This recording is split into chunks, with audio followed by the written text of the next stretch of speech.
this president is less popular than 3 years ago before he got into office. Does that worry you? No, what worries me is that we upgrade feelings, sentiments, hardly backed by quantitative data in a huge country like ours. We cannot upgrade them and make them a swan song. So when you say the president is less popular, what's the target audience? What's the sample size? What are the questions that were asked? What is the analysis? What's the sample of error? It's critical because we also benchmark against other countries.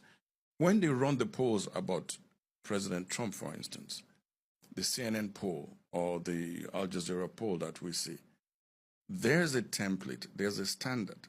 And then from that, they draw, oh, Trump has dropped in the rating. But what we get here is somebody just in front of a hot mic and says, the president is less popular.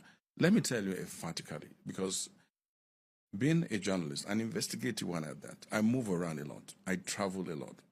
I sit in places when people don't know I'm the person. I interrogate people. I ask them questions. I observe and I see what's going on. In one breath, you can say, oh, people are saying the president is not popular. But then you flip the coin. I can tell you so many people that have said, this president is taking the tough decisions. He's trying to fix this country.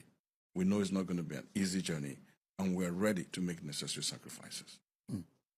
So you always find people in different camps. But are those who say these are the policies that will see the end to his agenda or ambition of a second term? No, so people very often suffer from selective visioning and selective auditioning, and it's legitimate.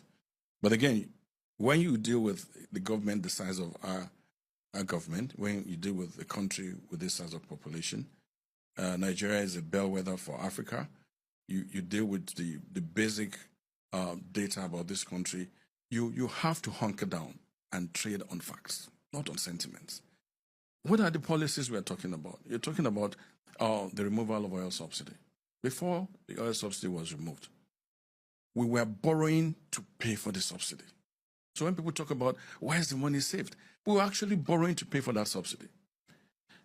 For 20 years, that conversation around removing the subsidy had held in this country.